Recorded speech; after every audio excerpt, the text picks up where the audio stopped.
Good morning. This is the first of our Christmas devotions, and they're based on this book.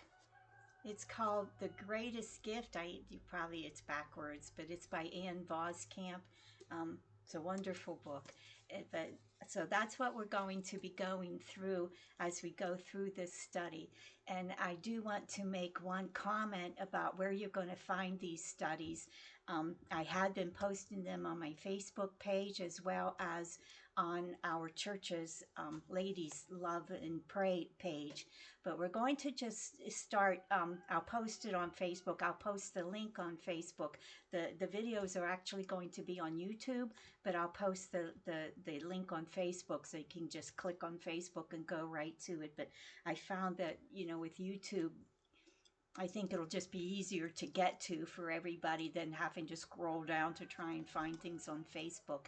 And also, I was able to upload all of my teachings on Colossians on YouTube. So if you want to find those, if you missed any of those, and it's not that they're so great, but if you wanted to see them, they're over there on YouTube, so you can get to those. But so our first lesson, December 1st. Can you believe it? Man, we just started typing 2025, right? And December 1st, it comes from Isaiah chapter 11, verses 1 and 2, and verse 10.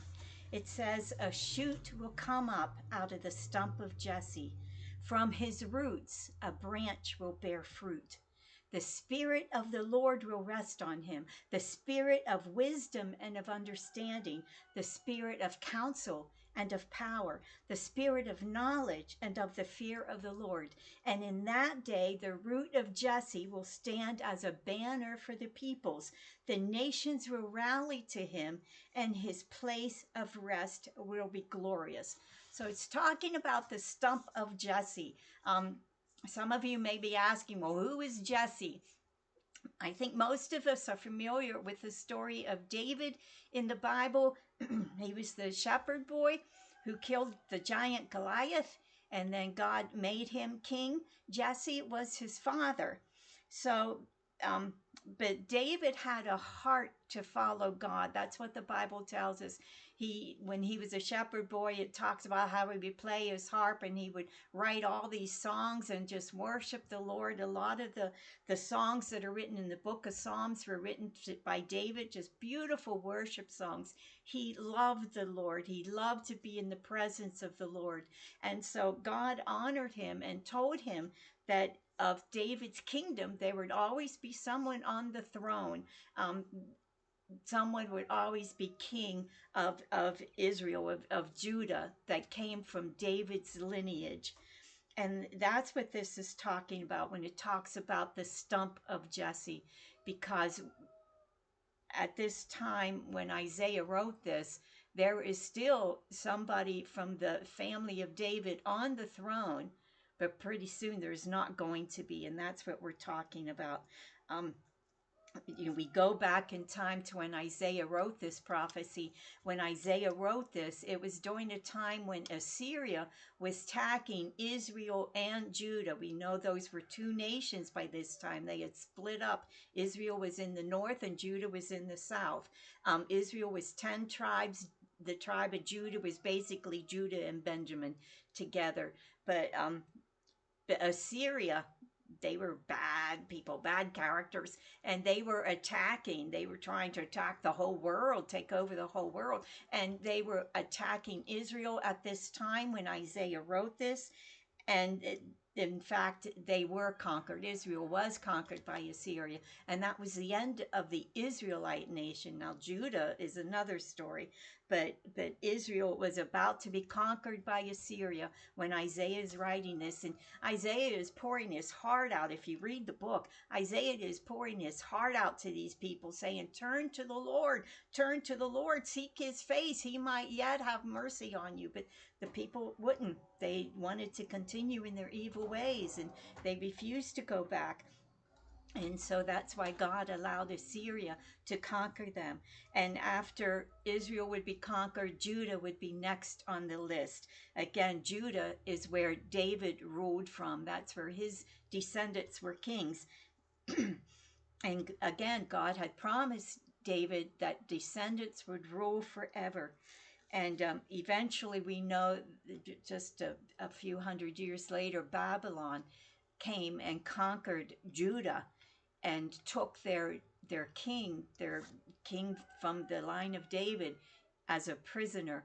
And a really bad story. I mean, later, and that was pretty much the end of Judah having a king of David's family. We know later on, then the Romans came in and conquered them, and there was no Jewish king from that time on.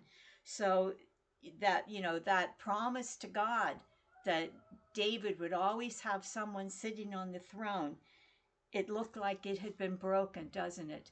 But Isaiah is saying here that a shoot will come up out of the stump of Jesse, and from his roots a branch will bear fruit. And he talks about how the Spirit of the Lord would be on this branch, on this shoot. So the root of Jesse, again, Jesse was the father of David, and later on in verse 10 it says, in that day the root of Jesse will stand as a banner for the peoples, the nations will rally to him.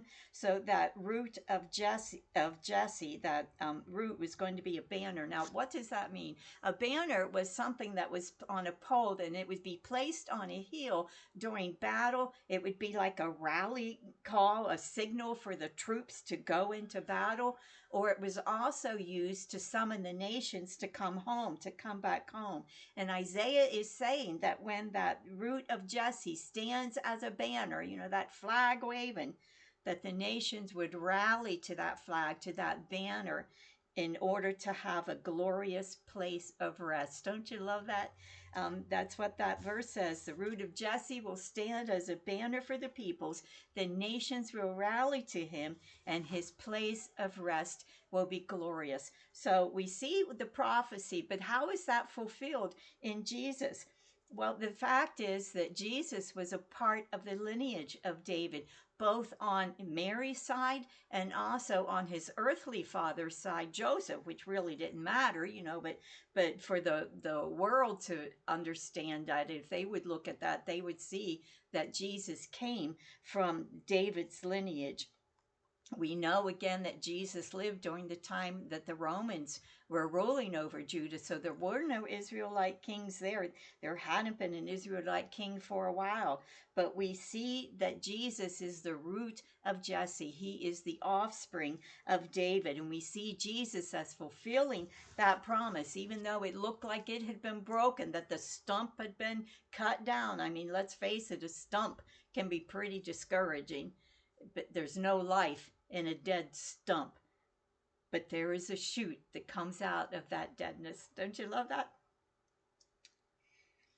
God fulfilled his promise to David that his kingdom would never come to an end. And it says Jesus started out as just a little shoot coming out of that stump, something that would be easily missed. He came as a little baby in a manger, something just small, a baby wrapped in swaddling clothes, lying in a manger.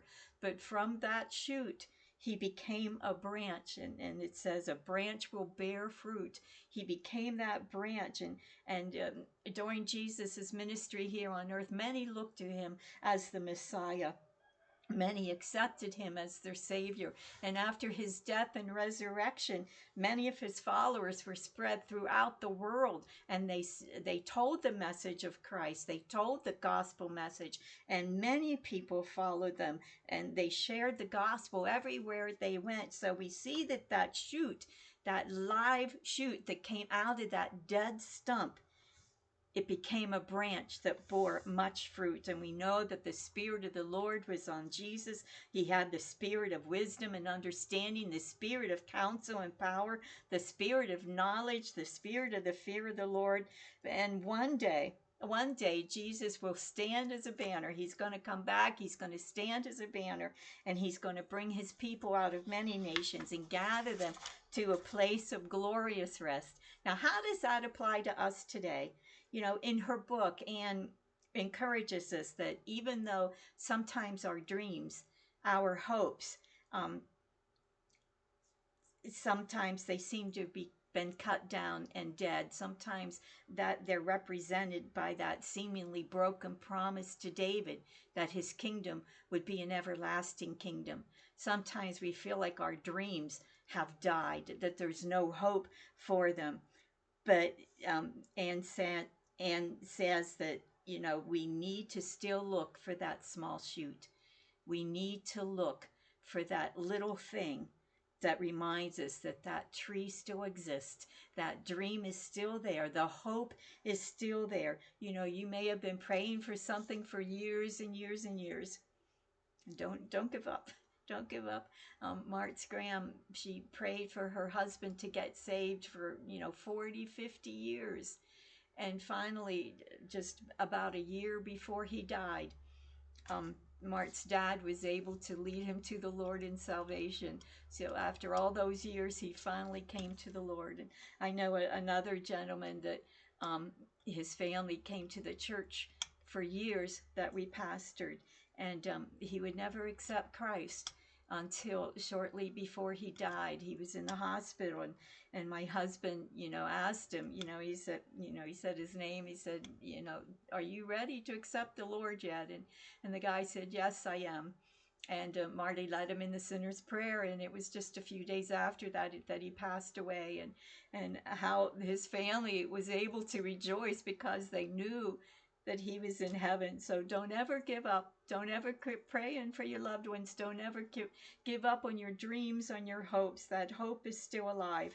Anne says in her book, out of the last and forgotten son of Jesse comes forth one tender branch that will grow into a crown of thorns, a rugged cross, which is your ladder back to God. Don't you love that? Jesus will go to impossible lengths to rescue you. And she goes on to say that twig will be the scepter that defeats your sin and lets you grow again. The hope that Christ gives us, even though we may have failed him so much. And sometimes we fail him so much, we feel like he doesn't even care about us, that he's given up on us. He said, I'm done with you. And sometimes you feel like there's no hope, but this scripture reminds us that there's always hope. There's always hope. As long as God is alive, there is always hope. As long as you are alive and breathing, God's going to be chasing after you, pursuing you, drawing you back to him because of his love for you. The Bible tells us that he has seen us at our worst, and he still loves us enough to die for us. So there is always hope, but you need to look for it. You need to look for that shoot. That stump is big and it claims our attention. The shoot is small. The hope is small. Jesus comes in a whisper and he says, seek me. Whatever condition you're in, that small shoot is there. That hope is there wherever you are. But you need to take time out of the business of your day to stop and to look for it. There's a guy that wrote this song, and it's one of my favorite songs. It's called Don't Let Me Miss the Glory. And it says, in the view from the mountains, it's talking about the nature, the glory of God in nature. In the view from the mountains, there's a story to be told. In the crashing of the oceans, there's a power that no man will ever hold. And all the stars in the heavens, they decorate your handiworld. And like a mighty choir, they've come to celebrate your worth. And then the chorus says, don't let me miss the glory. Don't we get too busy in our lives that we don't take time to look for God in situations? This song says, don't let me miss the glory. Don't let me miss the grace that all creation is singing to the honor of your name. Don't let me miss the wonder. Don't let me miss the grand design and the lightning and the thunder. Lord, open up my eyes. Don't let me miss the glory. And then it talks about our normal life, how there is glory in our everyday life. And it says, in the cry of a baby. I love that. In the laughter of love. In the dance of the faithful, you will find the greatness of our God above. In the prayer of the righteous. In the beauty of your grace. In a brand new morning's mercies. are your memories of my sin erased. Thank God for his mercies that erase our sin. And again, don't let me miss that glory. Lord, don't ever let me take that for granted. Don't let me miss the glory and the wonder of what you have done for me. Don't let me miss the grace again that all creation is singing to the honor of your name. Don't let me miss the wonder. Don't let me miss the grand design and the lightning and the thunder. Lord, open up my eyes. Don't let me